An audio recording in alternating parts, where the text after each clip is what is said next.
We performed a large multi-institutional study to look at the incidence and risk factors of immune-related adverse events in patients with early-stage breast cancer, as well as we do have another project looking at patients with metastatic breast cancer as well, to better identify patients who are at risk of an immune-related adverse event. Right now, immune checkpoint inhibitors are used as standard of care only in triple-negative breast cancer. However, there's ongoing trials and more clinical trials looking at the addition of an immune checkpoint inhibitor in other breast cancer subtypes. So we're really seeing a greater use of an immune checkpoint inhibitor. So more women and men are experiencing immune-related adverse events. So better characterizing who would be at risk of an immune-related adverse event and who may benefit from an immune checkpoint inhibitor is necessary.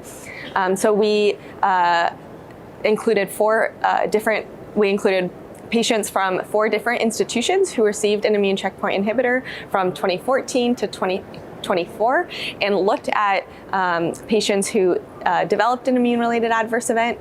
In total, there were 423 patients, and of these, almost 3/4 of patients developed an immune-related adverse event of any grade, and actually 1 in 5 patients developed a severe immune-related adverse event. And this incidence is actually higher than that reported in the phase 3 KEYNOTE-522 trial, which looked at the addition of pembrolizumab to chemotherapy in early stage breast cancer. And this is because we included patients who had any comorbidities and were an unselected patient population. And so potentially we believe that having these other comorbidities may have increased the risk of developing an immune-related adverse event.